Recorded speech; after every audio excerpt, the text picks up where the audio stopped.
හැමදාම අනුර කුමාර දිසානායක මහත්තයා කියන එක තමයි මොකද්ද ඒ කාලේ මහින්ද රාජපක්ෂ වටේ චෞරවලල් රනිල් වික්‍රමසිංහ වටේ චෞරවලල් ගෝඨාභය රාජපක්ෂ වටේ ජාවාරම් වලල් නේද දැන් මේ පහුගිය ටිකේ ටෙන්ඩර් දීපු හැටි ගල් ලඟුරු ගෙන්නපු හැටි ඩීසල් ගෙන්නපු හැටි විදුලි බලාගාර වලට දීපු හැටි වාහන ගෙන්නපු හැටි නේද මේ ඔක්කොම දිහා බැලුවාම අපිට කියන්න තියෙන්නේ මේකයි අපේ හාමුදුරනේ.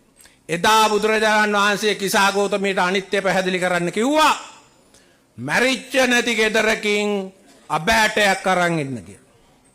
අනුර කුමාර මහත්තයාට අපි කියනවා ඔබත් එක්ක නැති එකෙක්ගේ ගෙදරින් ඩොලරයක් අරන් ඉන්න කියලා. කොම චෞරෝ ටික ඉන්නේ වටේට. එහෙම තියාගෙන මෙයාගේ කයිය මට නම් කියන්න පුළුවන්. අද මෙතන මොකුත් පක්ෂයක් නැහැ මිත්‍රවරුනි. ජනතා විමුක්ති පෙරමුණද අර JVP PLC වෙලා තියෙන්නේ.